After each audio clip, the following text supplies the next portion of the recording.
ഉൽപ്പത്തി 1-ാം അധ്യായം 1 മുതൽ 19 വരെയുള്ള വാക്യങ്ങൾ.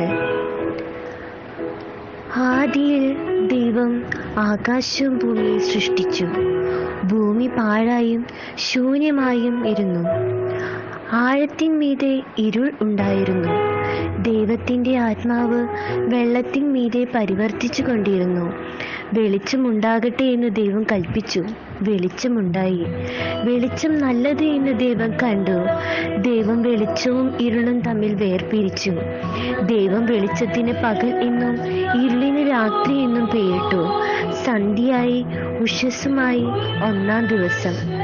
ദൈവം വെള്ളങ്ങളുടെ മധ്യേ ഒരു വിധാനമുണ്ടാകട്ടെ, അത് വെള്ളത്തിനും തമ്മിൽ വേർപിരിയാതിരിക്കട്ടെ എന്നും കൽപ്പിച്ചു.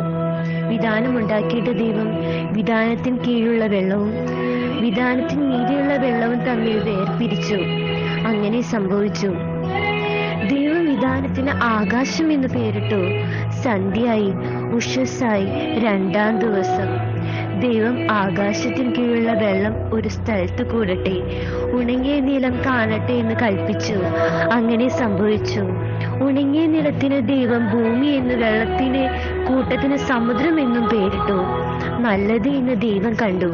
ഭൂമിയിൽ നിന്ന് പുല്ലും വിത്തുള്ള സസ്യങ്ങളും ഭൂമിയിൽ അതത് തരം വിത്തുള്ള ഫലിക്കുന്ന കായ്കളുള്ള വൃക്ഷങ്ങളും മുളച്ചു വളരട്ടെ എന്ന് ദൈവം കൽപ്പിച്ചു.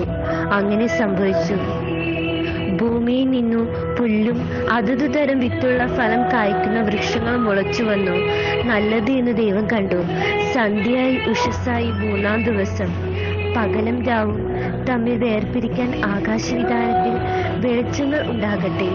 അവ അടയാളങ്ങളാലും കാലം, ദിവസം, സംവത്സരം എന്നിവ തിരിച്ചറിയാനാവും ഉതകട്ടെ. ഭൂമിയെ പ്രകാശിപ്പിക്കാൻ ആകാശവിധാനത്തിൽ അവ വെളിച്ചങ്ങളായിരിക്കട്ടെ എന്ന് ദൈവം കൽപ്പിച്ചു. അങ്ങനെ സംഭവിച്ചു. പകൽ വാഴേണ്ടതിന് വലിപ്പമേറിയ വെളിച്ചവും രാത്രി വാഴേണ്ടതിന് വലിപ്പം കുറഞ്ഞ വെളിച്ചവും ആയി 2 വലിയ വെളിച്ചങ്ങളെ ദൈവം ഉണ്ടാക്കി. നക്ഷത്രങ്ങളെയും ഉണ്ടാക്കി. ഭൂമി പ്രകാശിപ്പാനും പകലും രാത്രിയും വാഴുവാനും വെളിച്ചത്തെ ഇരുളിനെയും തമ്മിൽ വേർപിരിക്കാനായി ദൈവം അവയെ ആകാശവിധാനത്തിൽ നിർത്തി. നല്ലത് എന്ന് ദൈവം കണ്ടു. ദൈവമേ, സ്തുതിക്ക് യോഗ്യമാകുന്നു. പാറക്കുമോ.